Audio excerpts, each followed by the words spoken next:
औज़ बिल्लाहि मिनश्शैतानिर्रजीम बिस्मिल्लाहिर्रहमानिर्रहीम। नाज़रीन, life with Wasim Rajput official page में, चैनल में हाज़िर खिदमत हूँ। आज का जो डिस्कशन है, कहावत है कि हमारे माशरे के अंदर हम लोग एक काम ये नहीं करते कि जब भी हमारे बड़े हमें कोई नसीहत करते हैं, हमें किसी किस्म की हम बड़ों की जो एडवाइस है उसको हम हवा में उड़ा देते हैं। अब हम उसकी बातों को सुनते नहीं, हम कहते हैं ये पुराने दौर के लोग हैं, इनको क्या पता। जैसे कि बड़े कहते थे कि सफ़र में किसी से भी कुछ ना खाएं। अब इसका मैं ना एक वाक़या बताना चाहता हूँ नाजरीन, कि चलती बस में एक बस थी, वो लाहौर से एबटाबाद की तरफ जा रही थी। जब बस स्टेशन से चल पड़ी तो रास्ते में फ्रंट सीट पर बैठे एक बुजुर्ग, जिसने बहुत अच्छे कपड़े पहने हुए थे और बाकी मुसाफिरों से मुखातब होकर कहा, मेरे भाइयों और मेरी बहनों, मैं कोई भिखारी मांगने वाला और गदागर नहीं हूँ। अल्लाह ने मुझे अपनी नेमतों से नवाजा है, मगर मेरी बीवी एक मूजी मर्ज में से अल्लाह को प्यारी हो गई थी और मेरी फैक्ट्री उसके बाद कुछ दिनों के बाद अचानक क्या हुआ कि मेरी फैक्ट्री में आग फटक उठी और देखते ही देखते मेरी फैक्ट्री जलकर, टोटल जितना भी माल था जलकर खाकस्तर हो गया। मैं दरामदाद और बरामदाद, इंपोर्ट एक्सपोर्ट का काम करता था और कुछ मुद्दत गुजरी कि मुझे इतनी टेंशन हुई कि मुझे दिल का दौरा पड़ा और उसके बाद डॉक्टर ने ये कहा कि बुजुर्गों, आपका की ज़िंदगी की जो ज़मानत है वो मैं नहीं दे सकता, आप कुछ दिनों का मेहमान हैं। तो मेरे भाइयों, मेरी बहनों, मैं बहुत परेशान हुआ। मेरे रिश्तेदारों ने जब महसूस किया कि ये बुजुर्ग अब किसी काम के नहीं रहे, फैक्ट्री जल गई, बीवी फौत हो गई, इसके पास तो अब कुछ भी नहीं है, दवाइयाँ लेने के लिए भी इसके पास कुछ नहीं रहा, तो रिश्तेदारों ने भी उससे मुंह मोड़ लिया।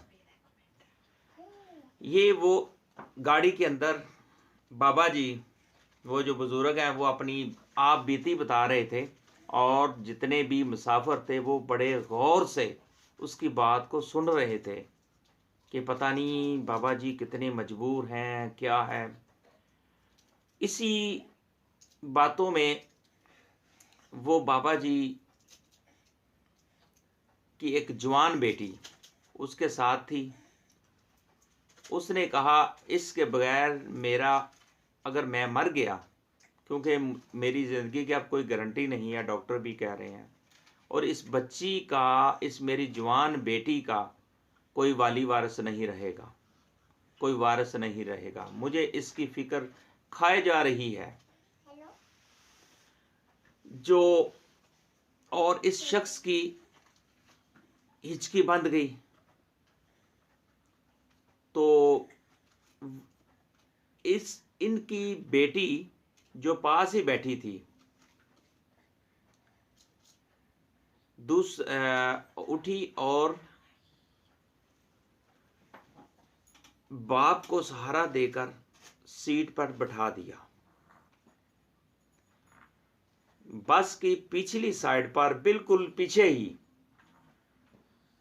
एक बुजुर्ग शख्स ने खड़े होकर मुखातब हुए उस बुजुर्ग से, कहने लगा, मेरे दो बेटे हैं, एक मेरा बेटा डॉक्टर था, उसका निकाह हो चुका है, और दूसरा जो मेरा बेटा है वो इंजीनियर है, वो ये मेरे साथ ही फ्रंट सीट पे बैठा हुआ है। अगर आप माइंड ना करें बुजुर्गों कि आपकी बेटी का निकाह मैं अपने बेटे, जो मेरा बेटा इंजीनियर है, उससे ना कर दें,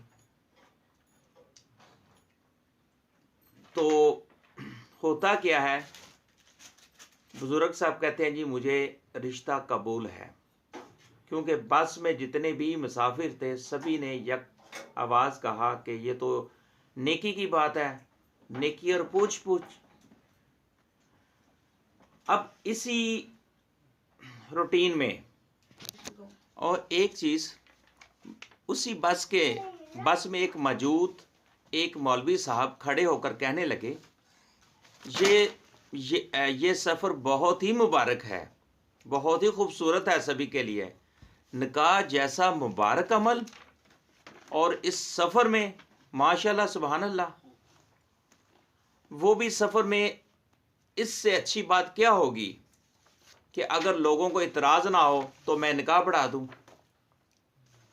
सब कहने लगे माशाल्लाह अल्हम्दुलिल्लाह, मौलवी साहब निकाह पढ़ाएं। मौलवी साहब ने निकाह पढ़ा दिया, और एक और साहब खड़े हो गए और कहने लगे कि मैं छुट्टी पर जा रहा था कि अपने घर वालों के लिए लड्डू लेकर, मेरे घर वालों को, मेरे बच्चों को, मेरी बीवी को लड्डू बहुत पसंद थे, तो मैंने जब मैं छुट्टी पे घर जा रहा हूँ और मैं उनके लिए लेके जा रहा था, मगर इस मुबारक अमल को देखकर मैं समझता हूँ कि लड्डू इधर ही तकसीम कर दूँ। मुझे बहुत खुशी हुई है इस मुबारक घड़ी में, मुबारक सफ़र में। इसने दुल्हन के बाप से मुखातब होकर कहा कि बुजुर्गों, आप लड्डू तकसीम कर दें। दुल्हन के बाप ने ड्राइवर से कहा कि मियाँ साहब 5 मिनट किसी जगह पर बस रोक दें ताकि सब मिलकर मुंह मीठा कर लें। होता क्या है कि ड्राइवर साहब ने कहा ठीक है बाबा जी, कोई बात नहीं।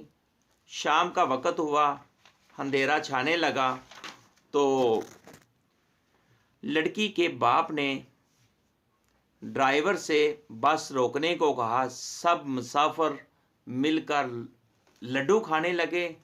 लड्डू खाते ही सब मुसाफिर सो गए। ड्राइवर और कनेक्टर जब नींद से जागे तो अगली सुबह 8 बजे हुए थे, यानी कि एक दिन मगरिब के वक़्त ये सारा प्रोसीजर हुआ, वकूआ हुआ सारी।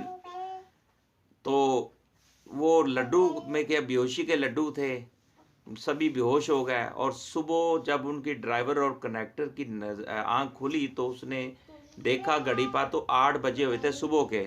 दुल्हन और दूल्हा, इनके 2 बाप, मौलवी और लड्डू बांटने वाला शख्स बस से गायब थे।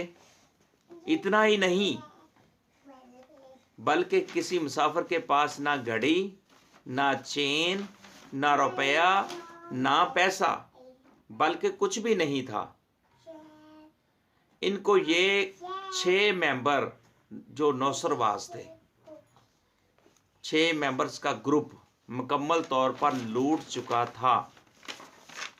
वो अपने मकसद में कामयाब हो चुके थे। खैर दोस्तों, असल बात की तरफ आते हैं। अब इसका नतीजा, रिज़ल्ट तो यही हुआ कि बड़े सही ठीक ही कहते थे कि सफ़र में किसी से कुछ ना खाएं। ये इस स्टोरी का, इस वाक़े का जो इंसिडेंट मैंने सारा बताया है, कि इसमें